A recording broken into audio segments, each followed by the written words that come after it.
જય શ્રી કૃષ્ણ મિત્રો, કેમ છો બધા? મજામાં? હું છું સંજય કવાડ. ફરી એક નવા વિડીયોમાં તમારું સ્વાગત છે. મિત્રો, આજે આપણે એક એવી જગ્યાએ આવ્યા છીએ જ્યાં સરસ મજાનું એક ભોજનાલય ચાલુ થયું છે ગીરની અંદર, એક ગામડાની અંદર, એકદમ નોર્મલ પ્રાઇસની અંદર સુંદર મજાની જમવાની વ્યવસ્થા છે. અને જે લોકોને આગળ પાછળ કોઈ ન હોય એમના માટે એકદમ ફ્રી જમવાની વ્યવસ્થા છે.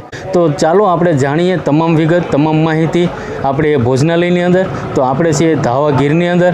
તો સામે છે ધાવા ગીરનું બસ સ્ટેન્ડ અને ગીર સોમનાથ જિલ્લાની અંદર આવે છે ધાવા ગીર.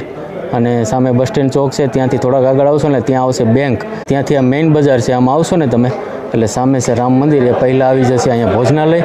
તો આ છે પુષ્ટિ ભક્તિ શ્રદ્ધા તૃપ્તિ ગૃહ ભોજનાલય. તો સુંદર મજાની વ્યવસ્થા છે. તો ચાલો જાણીએ આપણે તમામ વિગત.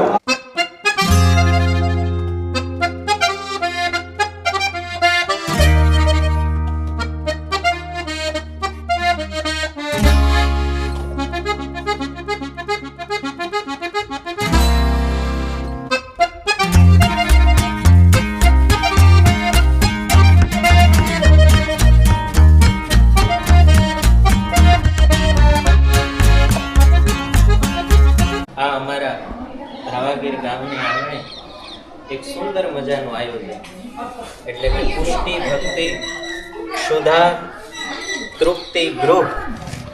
એની અંદર ગામના વયસ્ક વડીલો તેમજ એવા લોકો કે જે એકલા હોય, ભોજન બનાવવા માટે અસમર્થ હોય, તો કેવી ઉદાત્ત ભાવના આપણા શાસ્ત્રોમાં લખ્યું છે ને, યા દેવી સર્વભૂતેષુ ક્ષુધા રૂપેણ સંસ્થિતા નમસ્તસ્યૈ નમસ્તસ્યૈ નમસ્તસ્યૈ નમો નમઃ. જીવ પ્રાણી માત્રમાં ક્ષુધા રૂપે સ્વયં પરમાત્મા જ નિવાસ કરે છે. ભગવદ્ ગીતામાં પણ એક અદ્ભુત વિચાર એવો છે કે અહમ વૈશ્વા નરો ભૂત્વા પ્રાણીના દેહમાશ્રિત. વ્યક્તિની અંદર જઠરાગ્નિ રૂપે પણ કૃષ્ણ પરમાત્મા એવું કહે છે કે અમે વિરાજમાન છીએ.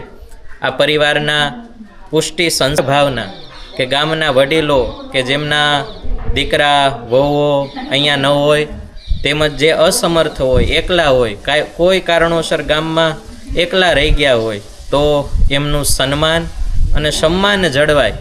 લેનારને એવું ન લાગે કે અમે લાચાર છીએ, અને દેનારને દાતાની પણ ફિલિંગ ન આવે, એટલી ઉદાર ભાવનાથી આ સુંદર મજાનું વહેતું કરવામાં આવ્યું છે.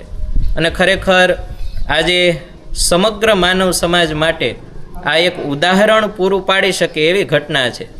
ગીરના આ ધાવાગીર નામના નાનકડા ગામડામાં એક ગોકુળિયું ગામ બનાવી શકાય એવી એક આ સુંદર મજાની પહેલ છે, જેની અંદરથી હજારો લોકોને પ્રેરણા અને પ્રેમ, હૂંફ અને ગામની એકતાનો પરિચય મળે એવું એક આ સુંદર મજાનું કાર્ય અમારા ધાવાગીર ગામમાં શરૂ થયું છે.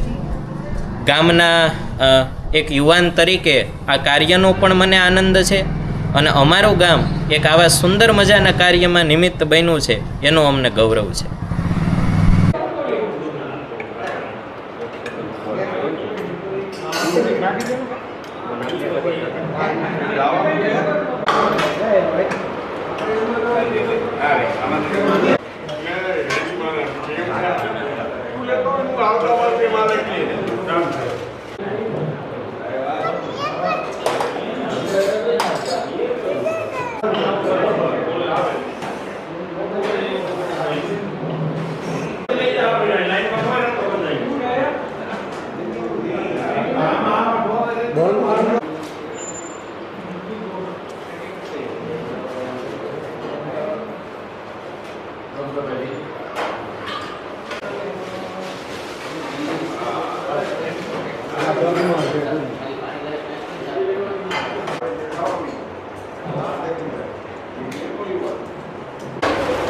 ભોજનાલયનું આખું મેનેજમેન્ટ કરે છે રાજુભાઈ સુરવાવાળા. રાજુભાઈ, પહેલાં તો જય શ્રી કૃષ્ણ. જય શ્રી કૃષ્ણ. આજનું બપોરનું ભોજનમાં શું શું છે? આજે બપોરે આપણે ભોજનમાં મોહનથાળ છે, ભજીયા છે, સૂકી ચોરીનું શાક છે, રીંગણા બટાકા મિક્સ શાક બનાવેલું છે, દાળ ભાત છે, રોટલી છે, સલાડ છે, અને પાપડ અને છાશ. કેવી મજા આવી જમવાની? બહુ સરસ મજાની રસોઈ બનાવે છે આ લોકો, અને જમવાની પણ મજા આવી છે. ગામ માટે બહુ સારું કાર્ય કર્યું. અહીંયા જ રહો છો.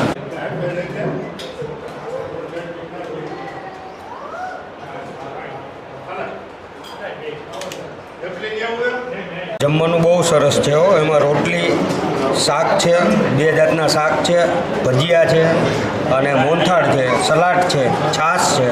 બહુ જમવાનું સરસ છે. ઘર જેવું છે ને? ઘર જેવું, ઘરથી પણ વિશેષ હોય એવું જ પૌષ્ટિક છે. સ્વાદિષ્ટ એકદમ, ફર્સ્ટ નંબર, 1 નંબર. કાયમીને માટે આવી રસોઈ બનતી રહીએ એવી અમે ઈશ્વરને પ્રાર્થના કરીએ. રસોઈમાં કાંઈ ઘટે નહીં. દાળ, ભાત, શાક, સંભારો બનાવ્યું છે.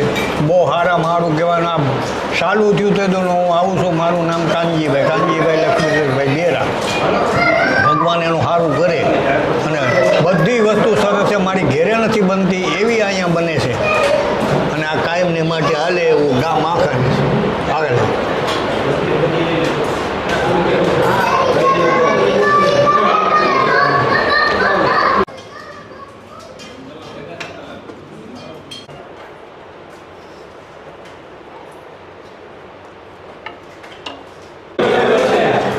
હું આ ગામમાં ડૉક્ટર તરીકે ફરજ બજાવું છું અને છેલ્લા 2-3 દિવસથી અહીંયા જમવા આવું છું. જમવાનું ખૂબ સરસ હોય છે અને ગરમ મસાલા વગરનું બધાને અનુકૂળ આવે એવું હોય છે જમવાનું અને બધાની વ્યવસ્થા સચવાય એ રીતના આશ્રય જે આ પગલું લીધું છે બહુ સરસ પગલું લીધું છે.